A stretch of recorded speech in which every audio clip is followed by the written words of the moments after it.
Hey, how are you and welcome back to my channel. If you're new here, I record videos all about skincare, lifestyle, beauty, makeup, travel. So if that sounds like your cup of tea, why not hit subscribe? I'll also leave my Instagram down in the description box where I post things like outfit of the days and style content, little extras you probably won't see here on my YouTube channel. So today's video is going to be all about maskne, if that's what they're calling it. Acne and irritation caused by wearing a face mask because, well, right now, we're in the pandemic of coronavirus and COVID-19. Also, I'll be giving a few tips on how to make your makeup last a little bit longer underneath the face mask. So let me jump right into it. I got a few messages on Instagram asking me for some tips, and also a few days later, Dermalogica, I'm part of their Skinfluencer program. I'm not paid or anything like that, but we just get gifted items every so often and little insight, useful emails, which I'm really passionate about sharing with you because I love to educate people about skincare. Anyway. So I'm going to share some of their tips, share some of the tips that I sent to a few girls on DMs on Instagram, and yeah, let me start rambling. Sorry, it's been ages since I filmed.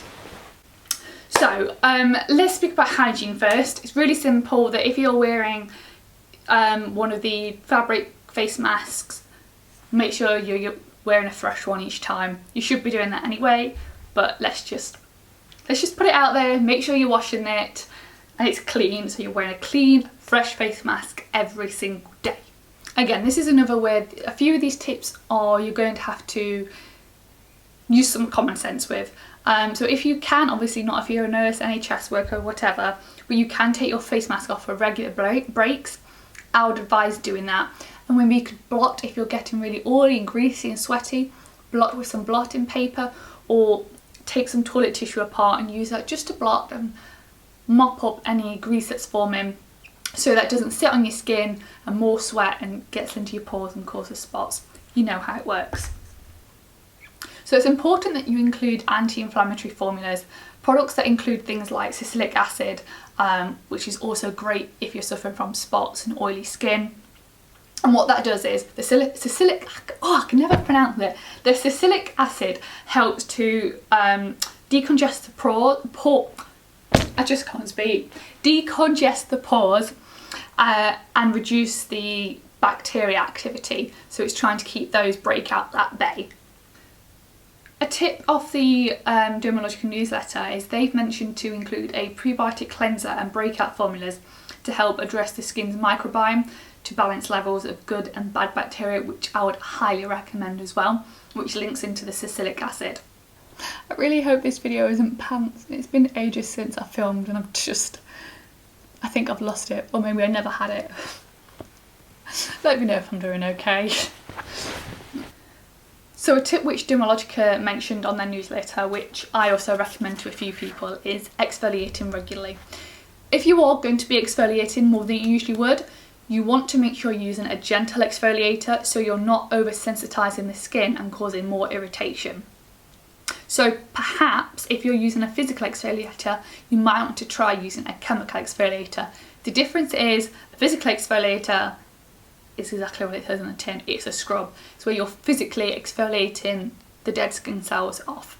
A chemical one, the best example I can give you is the Pixie toner. The Pixie I can never pronounce it, glyconic toner. That's a chemical exfoliator.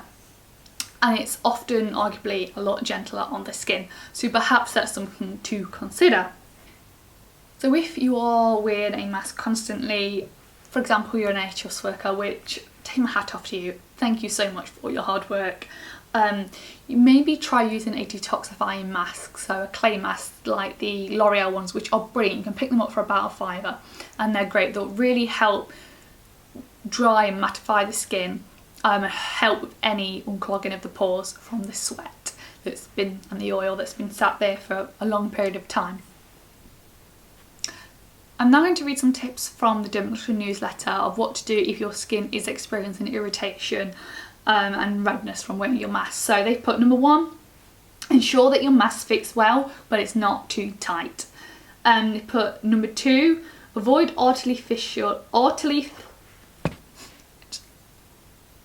recommended to avoid any artificially fragranced products. Keep your regime simple, which is what I bang on about all the time. Keep it simple. Don't overcomplicate your routine. You don't need to. You do not need to. I will link my back to basics skincare video in the description box as well in case you need any tips or would like to check that out. So the final tip from Dermalogica is they've recommended to include a concentrated soothing serum to aid skin healing and also to try a replenishing mask for extra calming.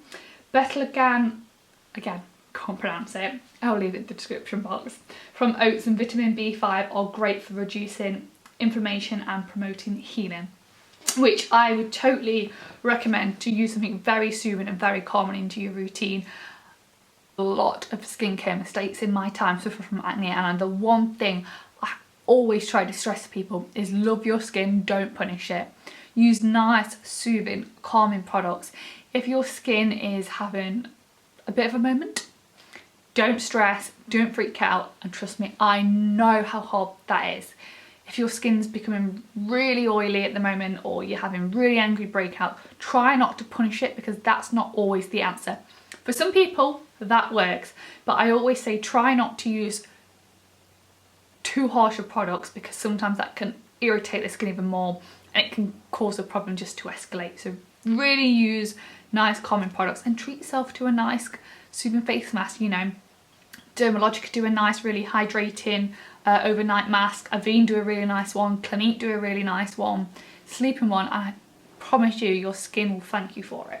So I think I've covered everything in terms of skin. You know, exfoliate a little bit more, don't over apply products, keep your routine really simple, try including things like salicylic acid and whatnot, blot if you need to, try using a chemical exfoliator over a physical exfoliator and try exfoliating more often. So makeup, like I said when it came to skincare, wearing a little bit less makeup. If you do want to wear makeup and you want to, you know, full face glam, you do you boo. I would say make sure you're setting it with a great powder. So whether you're just wanting a little bit of concealer just to cover some blemishes up or whatnot, or you want full face foundation, doesn't matter, just make sure you're setting it with a good powder. One little tip I have found when it comes to traditional makeup is if I know I need my makeup to last, foundation to last morning till night, I'll try to apply a little bit less. If I know I've got to touch it up in the evening, I'll wear a little bit less because I find it a lot easier to touch up because it goes less cakey and it blends a little bit better. So just bear that in mind. Perhaps it's better to wear a little bit less and touch up as you go. Lipsticks. I would recommend totally avoiding the lip glosses. That's just going to be a big smudgy sticky. No, don't go there. Don't do that. Try to opt for a lip stain or a liquid lipstick. Don't freak if you're not familiar with liquid lipsticks. They tend to, well, a lot of them tend to dry matte and they really do last on your lips for hours.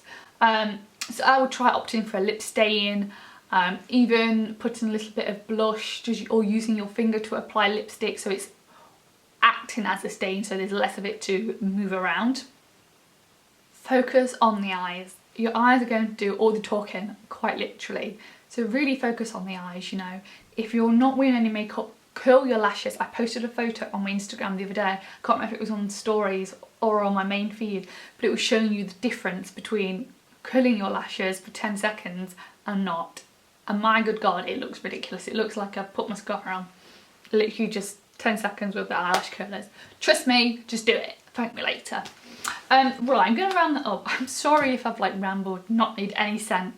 It's been so long since I filmed a video. I feel so awkward and like all flappy because I just feel so out of touch. But I hope you have found that useful. If you have, would you please mind liking it and maybe sharing it? That would be great.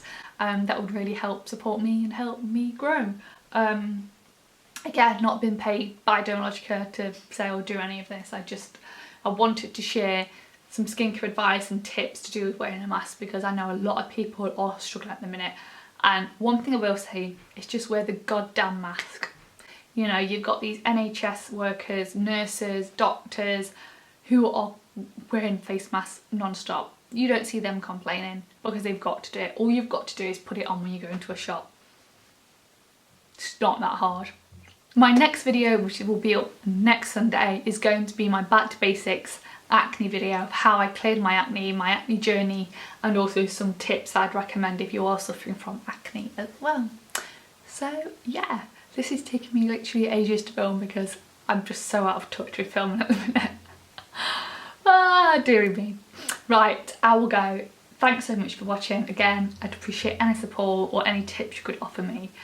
And if you have any tips to do with maskne, why not leave a comment so everyone else can share? But I just wanted to cover the main obvious ones, you know. So yeah, right, okay. Okay, Louise, stop, you're doing it again. I'll see you in my next video. Thanks for watching, take care, have a good day, night, whenever you're watching this.